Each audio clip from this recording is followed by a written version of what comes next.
Good morning. How are you guys doing? That's good. That's great. That's great. That's great. With the camera. Okay. Hey, good morning. Just waking up, feeling good, feeling fresh, you know what I'm saying? Played well, played some of Apex last night, even though the servers was acting foolish and whatnot. But it was cool, Got a lot to talk about. Oh, I got my new shirt on. Straight out straight out of Skull Town. I love this shirt. I just got it like last night, so I tried it. I represent Apex. Even when I'm not playing the game, I'm on these streets. I represent Apex. I love the game. Don't believe me? Apex Legends look decal on my car. I'm about that life. Anyway, um, season 9 is pretty cool. Um, Let me come back so you can see me. It's sunny outside. Season 9 is pretty cool. Um, I really didn't try to bow. I've been playing, mostly rank. I don't want to try to bowl. I tried to bowl like once or twice, but it was in pubs. I didn't really try it in rank. I don't use it in rank because I don't know. I tried it in the fire range. I did like the shatter caps at first more than the Deadeye's tempo, but the more I played, I found that the Deadeye's tempo is better for the Deadeye's tempo is better for the bow, and shatter caps is better for the 30-30 rep or the 30-30 repeater. But mm, um, three times scope, the Ranger. I see a lot of pros use it on on Hemlock and on R301. I have been using it on that, or even on the Spitfire. I use it mainly on the G7 Scout. I can use it on all other guns that it is on, but what I really found out, man, that three times scope, put it on the bow. I'm Gucci. Just put it on the bow. Give me a three times scope, put on the bow.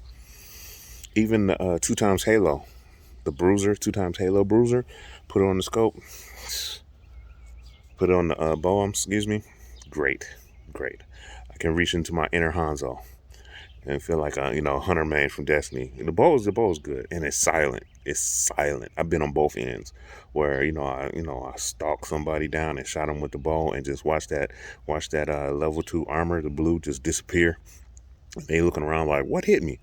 And then on the other end, I was on the other end, just you know running from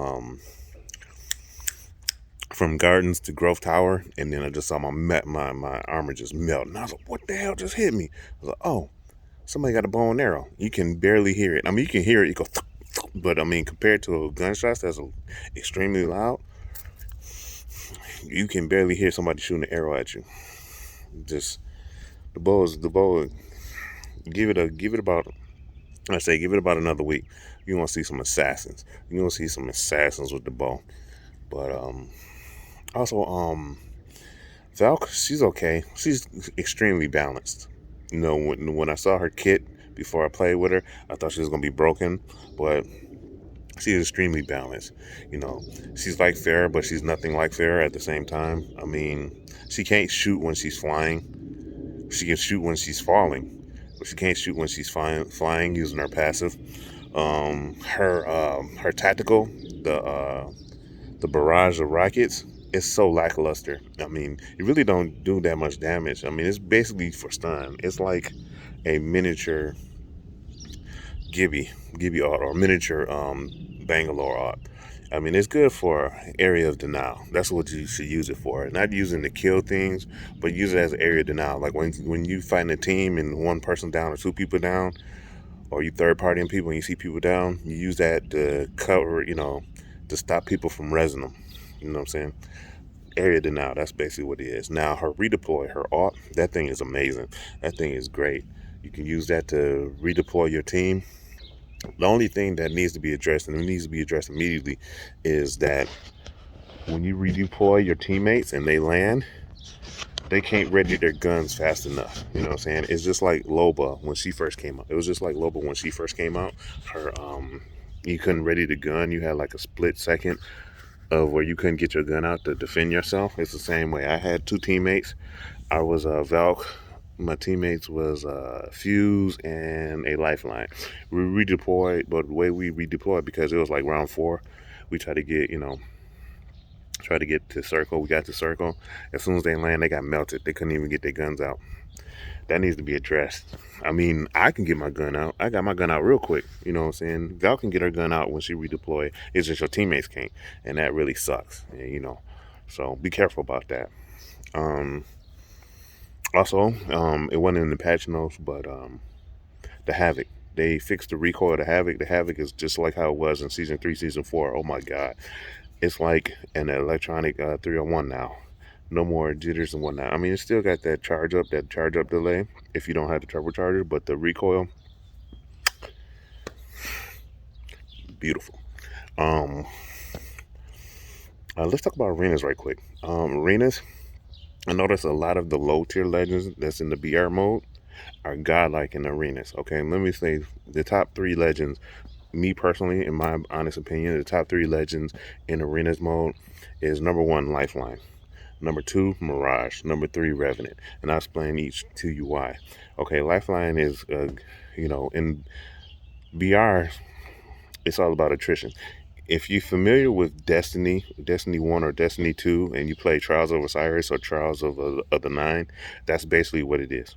Or, Call of Duty. I don't really play Call of Duty, so I don't really want to speak on it. But Trials, it's a mix of Trials of the Nine Osiris mixed with the Call of Duty, where you got to buy your weapons and upgrades each round.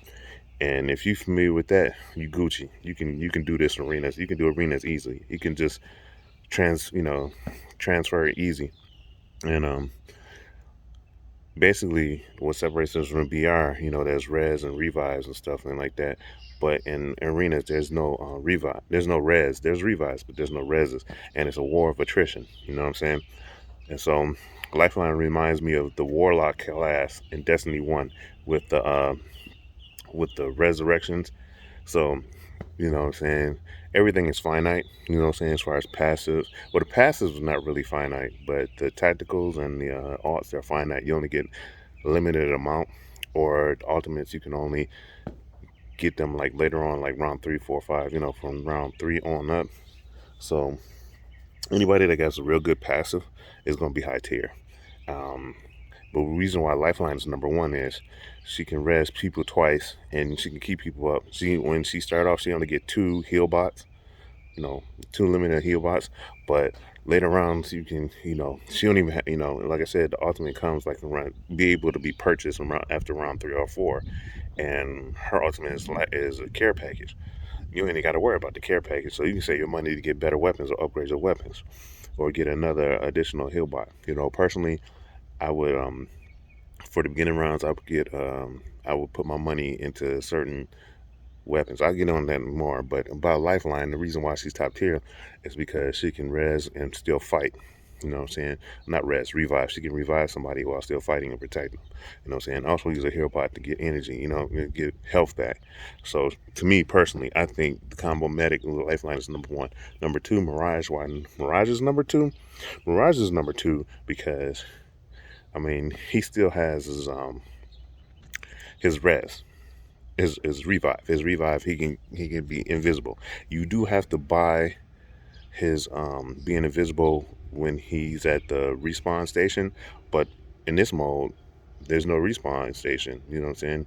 So you don't have to spend money on that. His ultimate is cool, but more importantly, you're using Mirage to use his Mirages. Not it uses decoys to throw people off, and then he can decloak. He can go cloak and revive you. So he's very, very important. You know what I'm saying? Well, I won't say very important, but that's what makes him stand out. Because, like I said, it's a war of attrition in arenas, and anything to keep your teammates up is very, very viable. Revenant. Now, this might be an iffy pick. I say he's top tier. A lot of people say he's okay. Nobody I've talked to said he's trash or he's not as good as he in BR. But me personally, why I say he's good, because look, like my namesake, Sin Killer, man. I'm stalking. I'm stalking you. He moves fast, crouching, and he's silent. Okay. You know how many I've played like 6 matches And out of the 6 of the 3 I used him, I snuck up on people so quick because he moves fast when he's crouching and he's very silent and you can't really hear him. I've snuck on so many unexpected legends and got rid of them.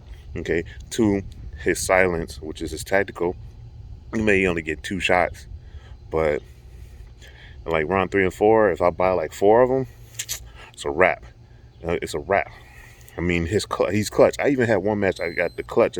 I got the clutch. You know, at the end of the round, you get. They let you know you get a perfect. You can get victory. You can get flawless. And I didn't even know clutch. I got clutch. It was 1v3, and I clutched it out and won against 3 people because of Revenant. Because that's how good he is. His tactical was amazing. Like especially round 3 and 4. The reason why I clutched it out is because the Wraith was about to teleport. She was about to teleport everybody to a safe position, and I used my tactical to shut her, shut her up, to shut up her abilities, and used it against the lifeline. It immediately stops the bot from resing people, so that's how I was able to clutch. That's very important. So, later on in the rounds, and then at the 3 and 4, you get the totem. Totem is an easy push for free. You can push on teams for free. You know what I'm saying? So Revenant is top 3. So Lifeline, Mirage, Revenant, top 3 in arenas. Period. That's my pick. Okay. A lot of the top tier 4, the Holy Cross, the top 4 in BRs is Wraith, Horizon, Bloodhound, and Gibby. And ironically, they suffer in arenas.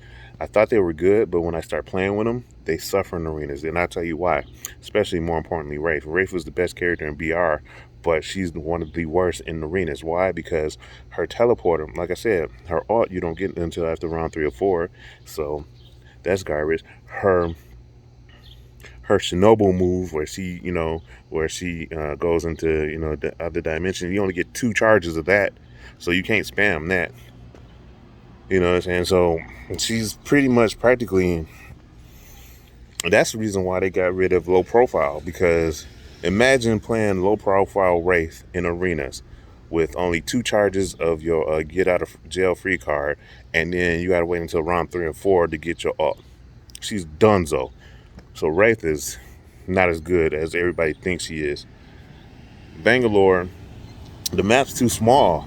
I mean, her smoke is good, and her smoke is good. I mean, she's balanced. You could use her, but she's not that good in BR. She's okay, and she's balanced in BRs, and she's not that great in arenas. She's doable, but it is what it is. Gibby, his bubble makes him better. I mean, he can use a butter, but you only get like 2 or 3 charges for a bubble. So you got to really think when to use it. His art don't come until around 3 or 4. By then, you know what I'm saying, you might be down 2 rounds, maybe 1 or 2 rounds. So then you got that one get out of jail free card to use your art once, and then it's donezo. So, and then and then it's like you don't start off with a red armor. So, okay, Bloodhound is the best out of the 4. When it comes to Bloodhound is the best out of 4 because his passive, the scan, I mean, you can still use it. So it's no problem. So it is what it is. Horizon, bad. Bad.